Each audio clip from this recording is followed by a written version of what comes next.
Right. Wire. Let's do this one. Right. I went to Mpopoma High School. I went to Milton High School in Bulawayo, Matebelen Province.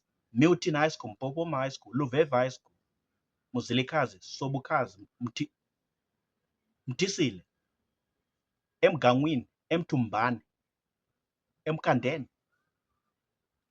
I was there. Ngulumani, I was there. Doing my work, doing my business operations with the civil servants, talking to teachers, the civil servants in Zimbabwe, with this other business that I was doing in this other company from Harare, Zimbabwe. And one thing surprised me in terms of language.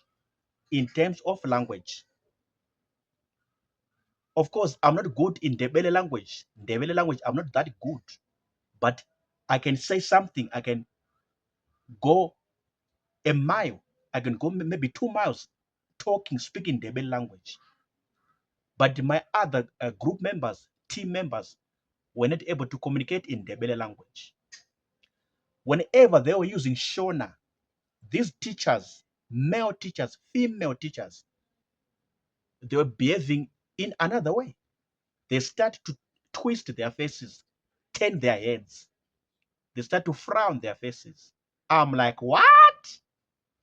Yo, what kind of drama is this? What kind of a disaster is this? Before I went there, even when I was there in Bulawayo or in Matebelend, every school that I went to, I could see some teachers very good in Shona, good Shona, fluent Shona. I'm like, what? This picture was so good to me. This picture was so beautiful right before me. But now, on the other hand, on the other side, I'm seeing other teachers frowning their faces, turning, twisting their heads in total dislike, like they don't like the language, or maybe they don't know the language, or they don't understand the language. I was very surprised down to the core. I was very shocked down to the core. I was so flabbergasted down to the core. I was so discombobulated down to the core. I'm like, yeah, what are you doing?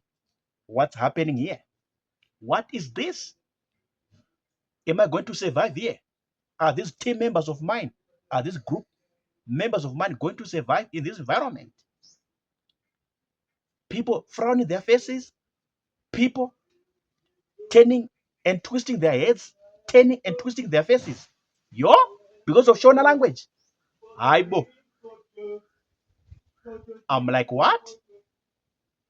So this is what I saw when I was doing my work, my business operations in this company from Harare, Zimbabwe. At these schools in Matebelend, at these schools in Bulawayo. I'm like, what? I couldn't believe it. It was so unbelievable. I couldn't believe it. Just because of Shona, you twist your face. Just because of a simple language by the name Shona, you frown your face, you twist your face, you turn your head, you turn your face like this, like you don't like it, like maybe it's foreign to you, like it's a strange thing to you, like maybe it's like a taboo to you, or it's an abomination to you. I'm like, what? Yo? I couldn't believe it. On a good note, on a different note, some other teachers were so happy with the Shona, very good in Shona, so excited. And they received us in a good way, in a very nice way. We felt welcomed, we felt loved, appreciated, embraced by them. So these two sides of the coin, eh, it was something like a bittersweet moment, a bittersweet experience, bitter here and sweet here, something of that nature. So I'm just sharing with you, talking to you, speaking to you over this video, in this video, sharing with you my experience in January and February 2025 in Bulawayo, in Matebeleland, when I was doing my work, when I was doing my operations.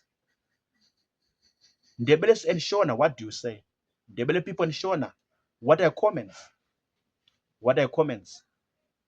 In terms of talking Shona, speaking in Shona, being fluent in Shona to whatever level, basic level, intermediate level, or advanced level, communicating Shona. What do you say? What are your comments on what I've said? The schools, the teachers, or the reactions, or the feelings, or the emotions. What are your comments based on what I've said? What are comments from what I've said in this video right now?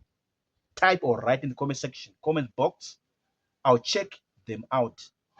Let's talk about it. I'm done talking. Yebo. Sharp.